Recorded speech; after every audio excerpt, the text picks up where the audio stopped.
Thanks, Romola, and thank you for the opportunity to be able to give this presentation today. Yes, I have been involved with Raine for a long time, since Gen 2 were about 13 years old, so that makes me feel very old. When I was asked to give this presentation, I was informed that the theme was influence, and you've heard that throughout the day, and in particular to talk about the influence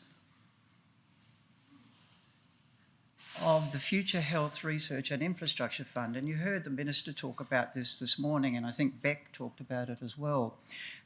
Last year, there was a new scheme launched as part of the Future Health Research, which is a mouthful, FHRIF, called the WA Cohort Studies. And it was a program that was designed to support the three major cohort studies in WA, the Busselton Health, the Origins Project and the Raine study. Now, not surprisingly, being the first iteration of this scheme, there were 54 grants that were submitted. 4 were awarded to a total value of $2.7 million. 3 were awarded to the Busselton Health study and 1 to the Raine study. Our group was fortunate enough to be the one Raine study that was funded. So what I want to talk to you about today is the influence that getting this grant has had, will have going forward on our research program. But in order to do that, I don't have any results because we only got the funds this year. But in order to do that, what I propose to do is to actually talk to you our approach to the application that we put and the background to why we're actually proposing to do these studies. So our approach was, first of all, to identify the problem. What is the problem? What is the condition that we're looking at? What is the prevalence of this condition? And why is the Raine study so suited or ideal to actually address this condition? And as I say, also we presented quite a volume of preliminary data, and we assembled a team that we believe had the collective expertise to actually address the problem to success.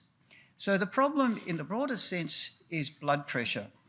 And we know that blood pressure is a key factor in cardiovascular disease. So blood pressure increases in a linear sort of fashion from as early as late teenage years, where the prevalence is only about 5%, to 50% or more so in those aged 75 years and over. But blood pressure or hypertension is not just an adult disease. It's actually high blood pressure tracks, we know, from childhood to adulthood. And in fact, we know from the literature that children that have higher blood pressure during their childhood years are at a much greater risk of having higher blood pressure and heart-related problems in adulthood, independent of adult exposures. And the Raine study actually provides very good data to support that. This is data from our group generated by Rui-Chi Huang, and it shows we've got females on the left and males on the right, that in those Gen 2 this was, as young as 3 years of age, that had higher blood pressure for their age, often associating with adiposity, they tracked to have higher blood pressure throughout their childhood years into late adolescence. So blood pressure is important. Now, we know blood pressure plays an important role in cardiovascular disease, and blood pressure can be influenced by a number of sort of lifestyle factors. But what I want to talk to you about today is a particular hormone that has a marked influence on blood pressure and a condition associated with this hormone that perhaps is less well recognised or less well known. And the hormone in question is called aldosterone. So aldosterone is actually produced by the adrenal glands, which one of each sit above the kidneys. And it's an important hormone because it actually regulates salt and water balance. And if produced under, and I say normal conditions, it provides a homeostasis in terms of water and electrolyte balance within the kidneys. And of course, we know the kidneys are central to blood pressure regulation. But if this hormone aldosterone is produced in excess, it can actually be damaging to a number of organs and blood vessels and can lead to cardiovascular disease. So I've just got one slide with some biochemistry. I apologise, but it is important.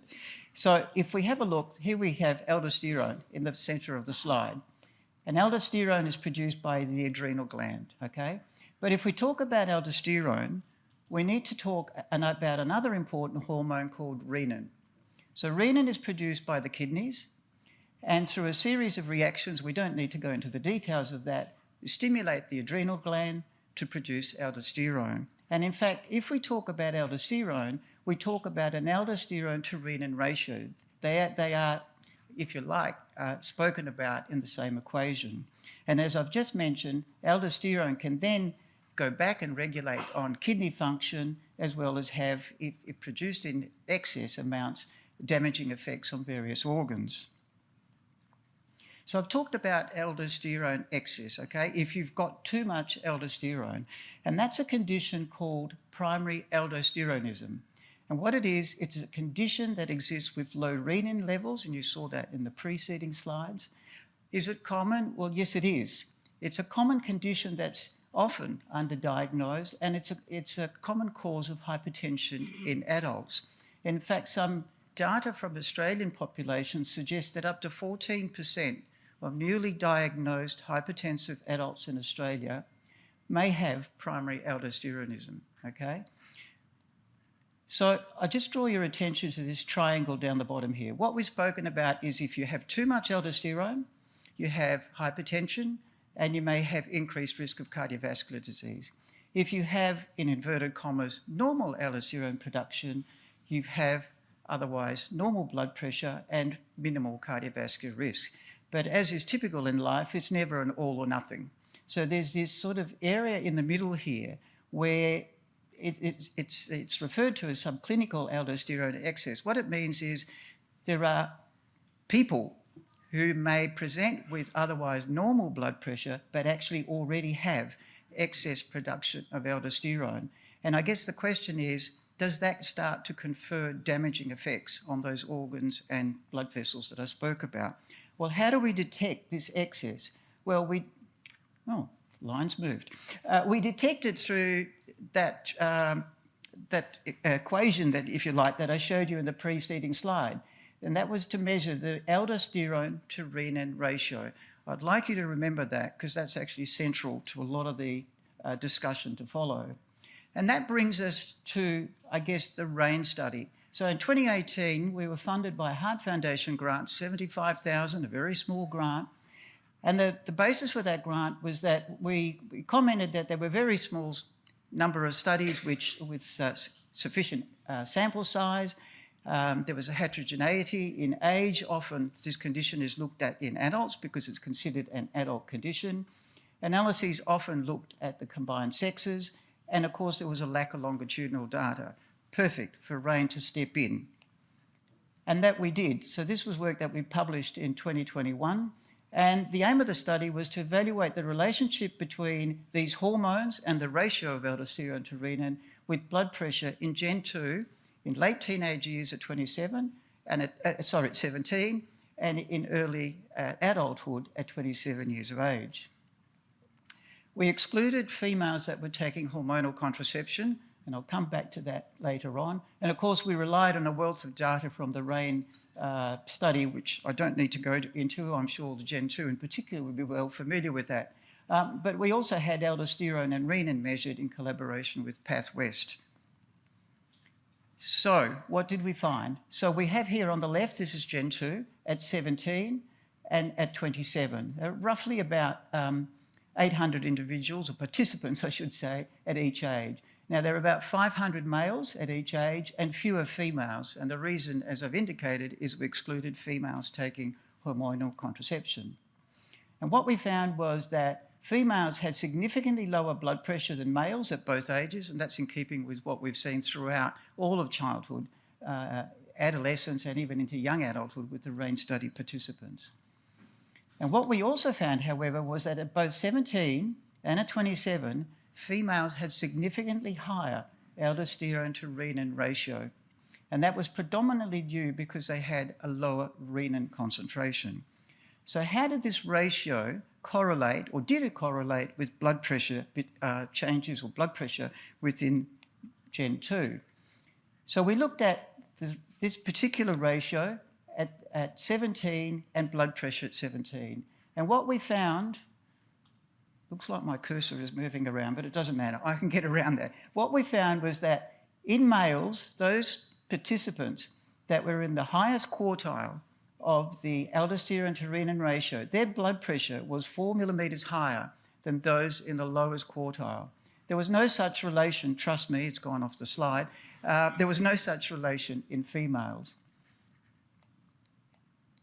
However, what we did find was in longitudinal studies or analyses, and that's the beauty of the Raine study, that you can actually perform longitudinal analyses, this particular ratio of aldosterone to renin at 17 in females related to higher blood pressure at 27 years of age, to the tune of about 1.5 millimetres of mercury. So to summarise the findings up to date, so what we've shown is that this particular aldosterone to renin ratio correlates with blood pressure differently in young adults, and there's an age and sex-dependent difference. In males, it's related to blood pressure at 17. In females, the ratio at 17 relates to blood pressure at 27. Okay, what we looked at, I'll ad-lib.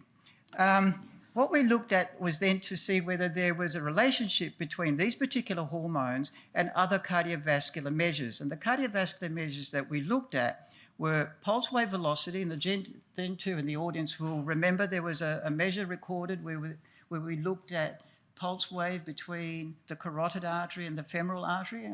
Hands up. Do you remember that? You do? Fantastic. What that does, it gives us an idea or a measure of the stiffness, if you like, of arteries. It tells us what the time for an arterial pulse to travel from the carotid to the femoral artery. The other measure that we had was at 27 years of age, and again, Gen 2 will recall that you had an MRI recorded. And from the MRI, we took two particular important measures. One was aortic distensibility, shown here, and what that represents is the, if you like, the elasticity of the aorta, which is the main, of course, artery in the body. And the other is left ventricular mass index. This is really difficult without the slide that I had. What it is it's a measure of the left ventricle of the heart, and if any of you have done anatomy or recall from your biology days, the left ventricle is the chamber of the heart that's responsible for pumping blood through the aorta to the remainder of the body. And what this measure represents, left ventricular mass index, is a measure of the load, if you like, of the blood pressure load on the heart. And importantly, this particular measure is related to cardiac morbidity and mortality, particularly in adults with hypertension. So having ad-libbed all of that, now I can come to this slide. I'll just go back. Okay, so this is just reminding you of the data that I've already shown to you at 17 and at 27, that females had higher aldosterone to renin ratio at both ages. How did this relate to those cardiovascular measures that I've just described? Well, what we found was that pulse wave velocity, that sort of measure from the carotid to the femoral, was higher in males at 17 and at 27. Aortic distensibility was significantly lower, and this left ventricular mass index was significantly higher. So in combination, what this means is that males have, if you like, stiffer arteries and a larger left ventricle of the heart. None of that is particularly striking if you consider the sort of sex differences. But what we did find was that there was a positive relationship between aldosterone in males and the aldosterone to renin ratio in females with left ventricular, I'll go back, aldosterone in males and the ratio in females with this particular left ventricular mass index, okay? And it was a positive and significant relationship in both sexes. Is this important? Well, we're talking about a young, healthy, 27-year-old population. None of the individuals actually had what we call left ventricular hypertrophy. That didn't put them in the danger area, if you like. But what it does show is that even at this young age, there's a strong positive association between these measures.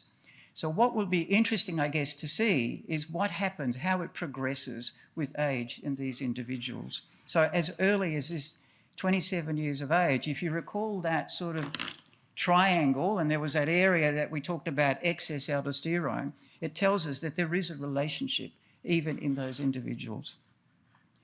So we're jumping again, but that's okay.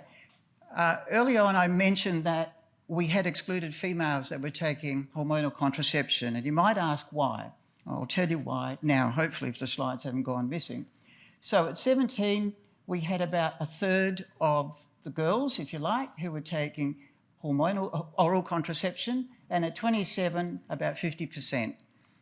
And what we found was that the aldosterone to renin ratio was actually significantly higher in females that were taking hormonal contraception at both 27 and at 17.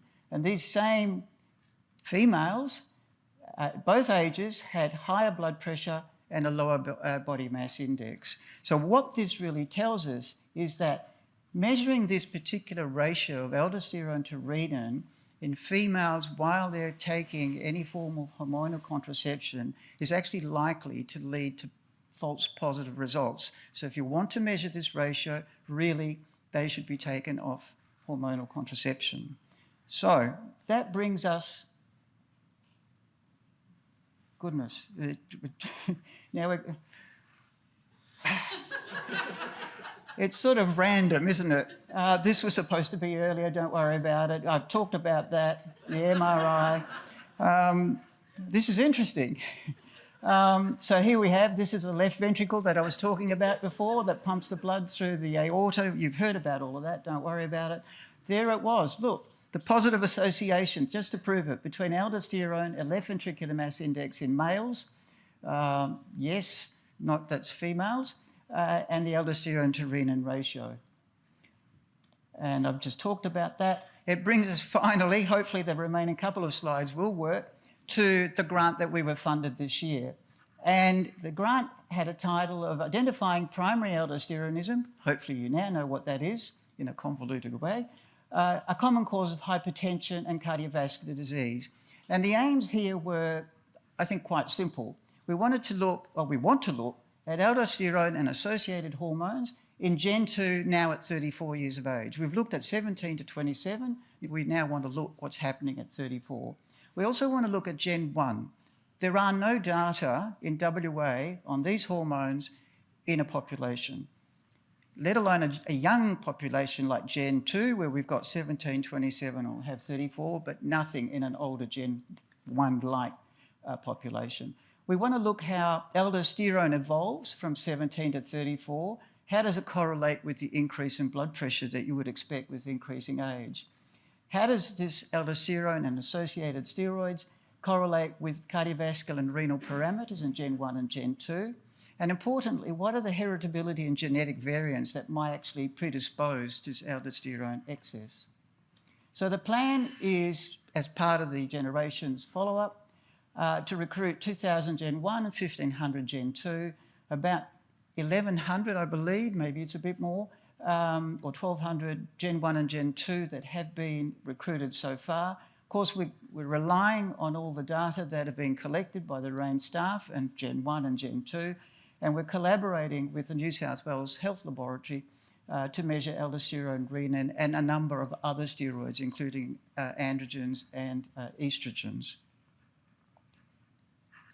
So hopefully I've been, in a very jumbled way, been able to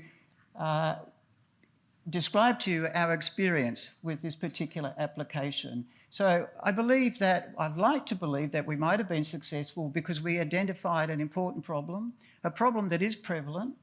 We identified why Raine study is the study that needs to be conducted to address this question, and we've got 2 generations in the Raine study in which to do that.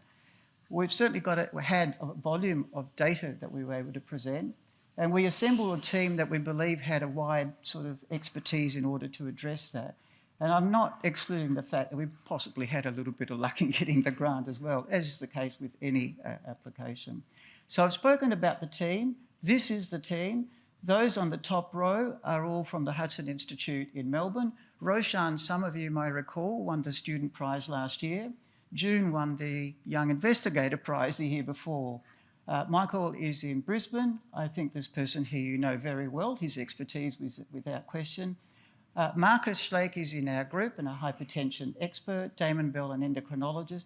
Phil Melton, who's not here today but is well known to this group for his expertise with genetics. And we've got Pamela Lincoln and Paul Beard, who are the two consumer advocates. It would be remiss of me not to thank Gen 1, Gen 2, the Raine study team, the team back at Royal Perth, and of course, all of the funding bodies and the institutions involved. Sorry for the mix-up with the slides, but thank you for your attention.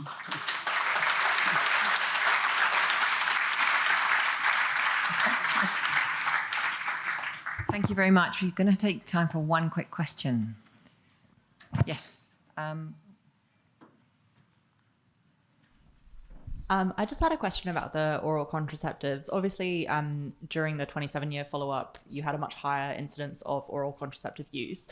Do you foresee kind of any findings related to the fact that now at 33, that number might have gone down again? And do you anticipate that the use of oral contraceptions will have impacted the AR level, even in people who have stopped taking it? Possible, but I can't say for sure. Yeah, I mean, there are a lot of variables here that do affect aldosterone and renin concentrations. Yeah. Join me in thanking Trevor.